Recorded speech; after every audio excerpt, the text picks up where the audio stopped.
4 days later, Grimble called with good news. He and his wing, two-timer, were going to meet Ross Jeffries at California Pizza Kitchen for an expedition to the Getty Museum, and I was invited. Ross wore a long wool overcoat. He was gawky with gray stubble and greasy skin. "So, what did you learn from mystery?" "Well, one of my sticking points was knowing when a girl was attracted to me. Now I know." "And how do you know?"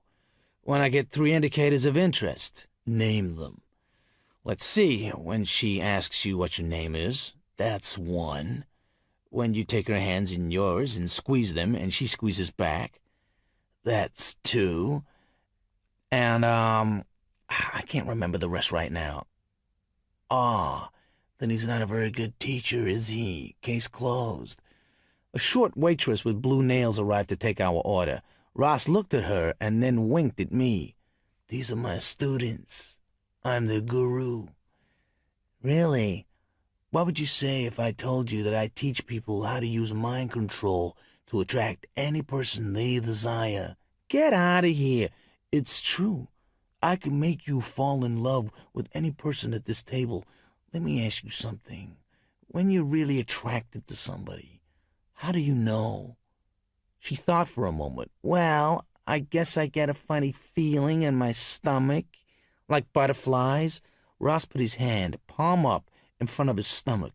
"Yeah, and I bet that the more attracted you become, the more these butterflies rise up from your stomach." He began slowly raising his hand to the level of his heart "until your face begins to flush like it is right now." Two-timer leaned over and whispered, "That's anchoring. It's when you associate a feeling with a touch or a gesture. Now, every time Ross raises his hand like that, she gets attracted to him." After a few more minutes of Ross's flirtatious hypno-speak, the waitress's eyes began to glaze over. "With your boyfriend, were you attracted right away?" he snapped, freeing her from a trance. "Or did it take time?" "Well, we broke up," she said. "But it took a while. We were friends at first." "Isn't it so much better, though, when you just feel that sense of attraction?" He moved his hand up like an elevator, and her eyes began to glaze again. "Right away from someone?" He pointed to himself. "It's incredible, isn't it?" "Yes," she agreed. "What was wrong with your boyfriend?" "He was too immature." "Well, you should date more mature men." "I was just thinking that about you as we were talking," she giggled. "It's strange. You're not my usual type." Ross suggested they get together for coffee when she wasn't working, and she jumped at the opportunity to give him her phone number. We pressed into Ross's Sarb and headed to the Getty.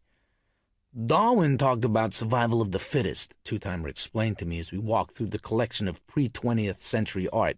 "But strength doesn't help one get ahead in society today. We stand at the gate of a new era, the survival of the smoothest." I liked the idea, though for me, survival was going to take work. At the end of the day, Ross had 3 numbers. Two-timer and Grimble had 2 each, and I had nothing. "Listen," Ross said, "I have a seminar coming up in a few months, and I will let you sit in and take it for free." "Thanks," I said. "I am going to be your guru, not mystery. You'll see what I'm teaching is 100 times more powerful." I wasn't sure how to respond. "And one more thing," Ross said. "In exchange, I want you to take me to 6 Hollywood parties with super hot babes. Do we have a deal?" He rubbed his thumb on his chin. I was sure he was anchoring me. You're being anchored all the time. In the U.S., I think these stats come from North America, but I'm pretty sure that they're close in Europe and Australia. 15,000 hours of television. Well, actually, probably Americans watch about that much. Maybe in other countries it's less. By the age of 12, 20,000 30-second commercials, 2 million seen by 65, 247 commercial messages each day, 90,000. The question isn't whether or not you're being anchored, it's by whom. And so programming yourself, taking back that level of control, just the knowledge of anchoring gives you a greater deal of control over this. So let's jump right in. There's 2 things that you have to know in order to fully appreciate an anchor. The first one is a trigger. Trigger. Something triggers you. And the second thing you have to know is response. And if you were a live audience, I would have you say it out loud. Trigger, response. Trigger, response.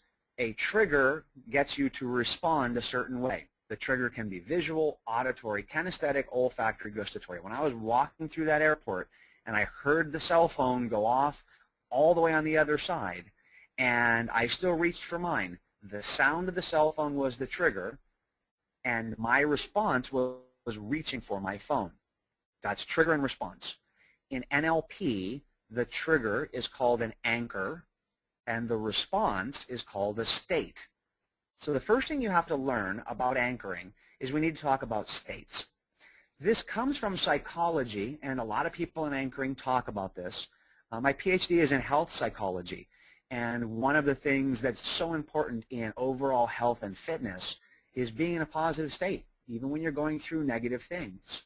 And in cognitive psychology, there's a lot of research that talks about how do you get into better control of your state. A lot of it has to do with repetition, habit, and practice.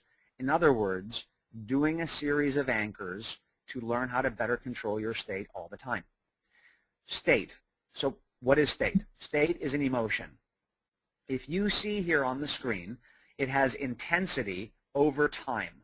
Intensity is how intense the state is. Over time is simply when you begin to feel something, it builds up in intensity, and then that intensity comes back down. Kind of looks like this. The state builds up, and the state comes back down. Now, of course, there's different levels of intensity for each state. So, for example, that curve might be lower with some states and higher with others. Now, here's the deal. At the point where the state begins to come up, if you apply a stimulus, or what we call in NLP an anchor, and then let go or remove the anchor, which is the trigger, at the point where the person just comes off peak, that moment right there, that emotion, becomes the anchor. So in other words, here's an example. This is how most people in NLP do it. If a person, as they go into state, begins to feel the emotions coming up, and I see the person's state changing, I put my finger down on the knuckle, and as I touch their knuckle and they begin to go more into state, when I see them come off state, I let go of their knuckle. I've now established the touching of the knuckle as the trigger for whatever state they went into. The next time I go to touch their knuckle, they will, to a certain extent, feel that state. There's a way to improve your effectiveness with this, obviously, and I'm going to share that with you. That connection right there, that connection between the touch of the knuckle and entering into the state, is what we call an anchor.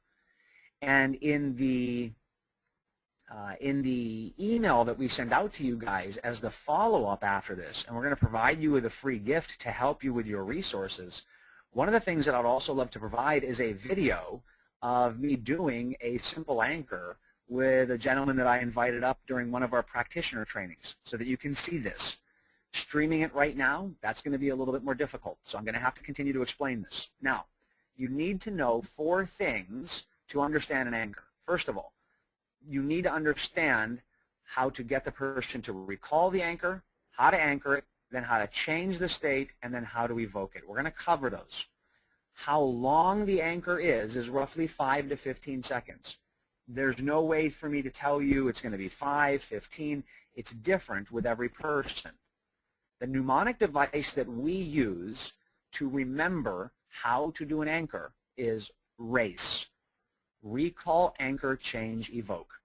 Recall a past tense emotion. So you would say to the person a certain script, and I'm going to share that script with you, and that would get the person into the state. Then, by touching their knuckle, by snapping your finger, by showing a light at the precise moment, that will anchor the emotion to that stimulus, so the touching of the knuckle. Changing state is simple. Just get them to think of something else. And then evoke is you then go touch the knuckle again, fire that trigger off, or fire the anchor. Firing the anchor means you are activating the stimulus and watching them go into that state. You can anchor yourself and you can anchor other people. We will be providing you with some resources so you can go through an anchoring for yourself. I'll describe what it is as we begin to wrap up. But I do want to make sure that you guys have a deeper understanding of this. So let's continue a little bit. Remember the mnemonic device RACE, recall, anchor, change, evoke. That will help you remember the basics or the basis of doing a simple anchor. So there are 3 types of states you can anchor. They are naturally occurring states, past vivid highly associated states, and constructed states. So we use past vivid highly associated states. And the way you get someone to remember a highly vivid associated state is you say to them, can you remember a time when you felt totally, and then you say a state. Can you remember a time where you felt totally happy? Can you remember a specific time? As you go back to that time now, float down into your body, see what you saw, hear what you heard, feel what you felt, the feeling of being totally happy. Now you got to watch the client as they begin to get into that state. That's when you would touch their knuckle. And as you begin to see them come off that state a little bit, then you would let go. That touching of the knuckle now becomes an anchor. We'll come back to this in a moment. So you got to remember the 4 steps to anchor are recall, anchor, change, evoke. So you would read that script. You would say to them that script, keep it really easy, focused. Can you remember a time when you were totally motivated? A specific time. Go back to that time now. See what you saw, hear what you heard, feel what you felt, that feeling of being totally motivated. As they go into state, you touch their knuckle. When they reach the peak of state, it's like you see it build up and then they kind of begin to come back down a little bit. You let go, and you change their state. Ask them what is the score of the the rugby match last night. What's the score of the football match? And they're thinking of something else. Then you touch the knuckle. That's evoke, and that puts them back into the state. Now, there are 5 keys to anchoring. There are 5 keys to anchoring, and those 5 keys are intensity, timing, uniqueness, replication, and number of times. And really, this is where you, as the practitioner, kick it up a notch. So I was brought out to a company to do some business consulting, help them message what they had to offer in a much better way. And I did an entire presentation for them on the utilization of anchoring in advertising and in marketing. My wife was in the training at that time, and it was really cute. She's here in the room with me right now, so she'll probably start to look over at me in just a moment. But I teach anchoring so often. I teach it more from a therapeutic context, or I teach it from a personal growth context. And she had never gotten to really hear me do a business-specific presentation on anchoring. And I got done with the anchoring presentation, and she came up to me on the break, and she said, "Man, that was good. I've never heard anything that detailed about business." And I said, "Yeah, you use anchoring in advertising all the time." Testimonials. Testimonials bring up intensity. Timing. Timing is how much intensity do you put into that testimony, and then you don't give too much, and then you tell them something very serious about the empowerment partnership or your product or your service. You make your logo unique so that that uniqueness, when you see it, you immediately recognize it. Replication. You have to be able to replicate that logo or that anchor that you have established. And then number of times in business would be how many times you do that with your clients, with your students, When you look at it from a written perspective, it is a little bit more tough because you got to write an ad that evokes a response, catches their eye. You have to make a compelling offer that builds up the intensity. You have to have some good research on how much verbiage do you put in there, because after a certain amount of time they lose their peak of state. But if you put just enough in there that it's built up the intensity, and then you make a unique offer and make sure that your logo is there present, they're able to see it, and you're able to replicate that, that puts the client into a very positive state when they call up your office. And so this is used in advertising. I've taught it to people, I've taught it to companies. Ads on television, much easier. I mean, most people who spend a lot of money on ads on television, They do a lot of testing with it. They put it in front of a focus group. They watch them. Heck, some of the people that I know, they have you hooked up to galvanic skin response to see your heart rate and your blood pressure. And is the state intense enough? Have they timed the logo of the company just right? Let's break these down and how you use it for you. Plain and simple. An intense state is going to provide you with a better anchor. So when you start doing this with yourself, make sure your states are intense. Don't pick states that are weak or blah. That's going to get you a blah result. Timing. Practice your timing. The timing of the anchor is critical. The moment you feel a state building up, if you're practicing this with yourself, the moment that you feel a state building up, you touch your knuckle. The moment you begin to feel it coming down a little bit, you let go. Uniqueness. I like the knuckles. That's early in NLP. They started using the knuckles because the knuckles are very unique. Drawing a dot on your arm and anchoring that, eventually you lose track of it. And the knuckles are easy to replicate. Replicate means that you can touch the same place again or show the same logo again. Now, replication, this is why companies that have an established brand, in marketing and advertising, anchoring is called branding, that once you have an established brand, that's difficult to change.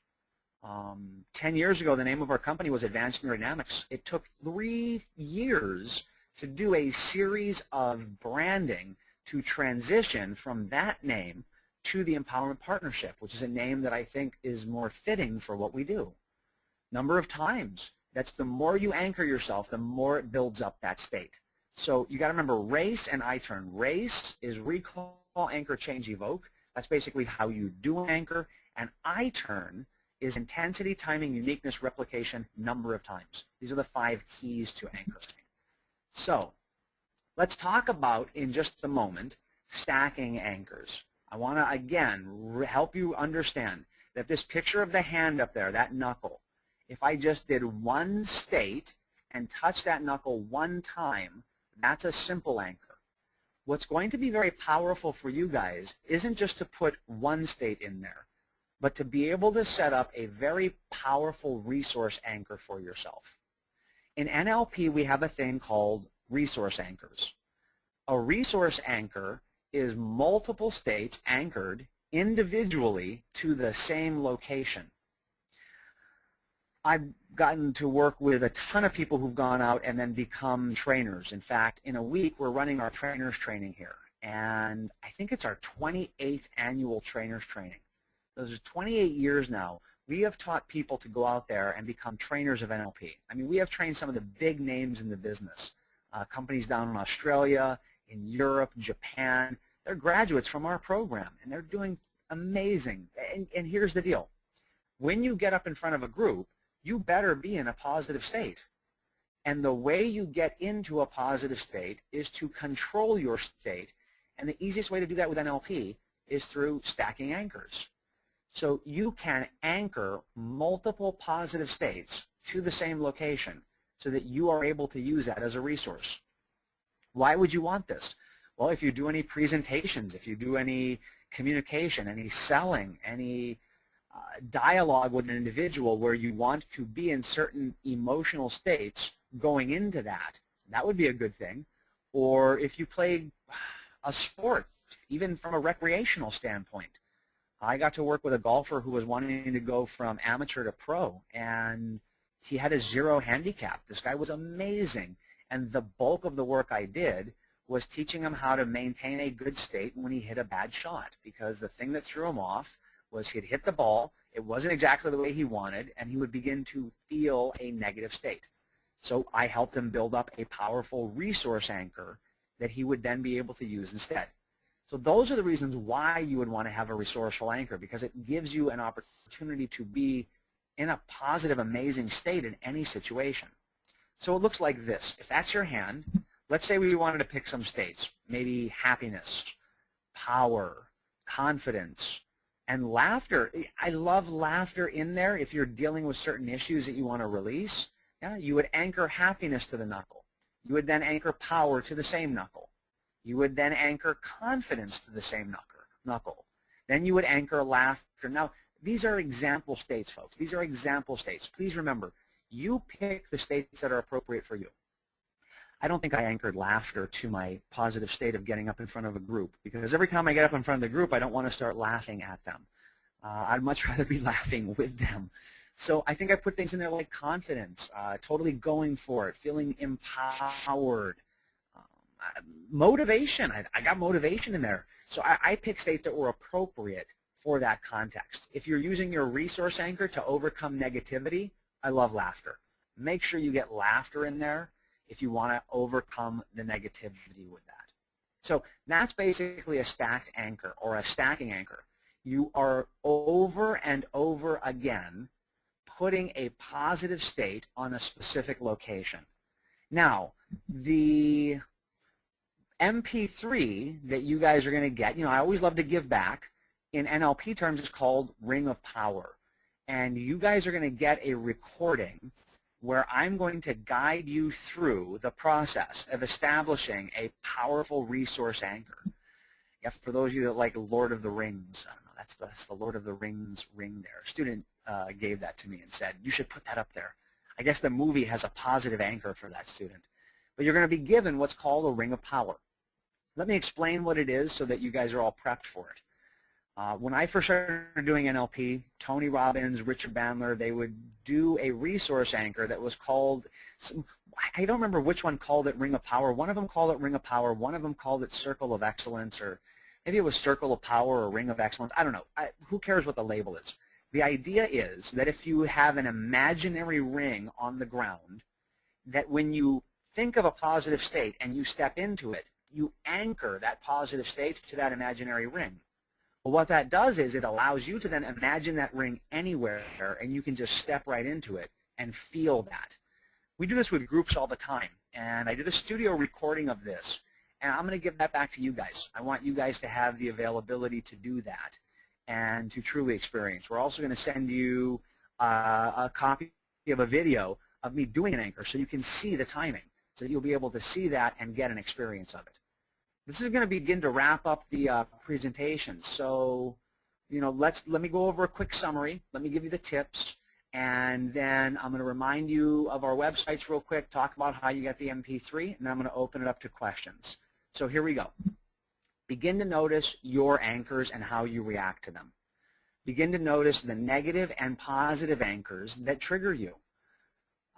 Remember that when someone talks to you a certain way, yeah, how they talk to you may not be the most appropriate thing, but you should have control over your emotional state. If someone talks to me in a way that's less than positive, I have the resources to overcome a negative reaction to that. So begin to notice your anchors, the positive and negative ones.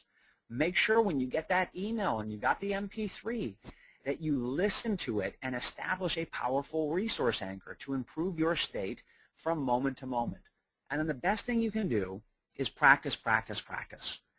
I'm pretty lucky. I've been doing this for 31 years. I've been doing this from a very early age, and when you see the video, it's going to look real effortless what I did. But that's because I've been practicing for a long time. And so the way you get good at this is practice and build up a positive experience of doing it. Different people go into states in different ways. So see if you can practice with different people. Some people go into state easily. Some people, you got to gently push them into state.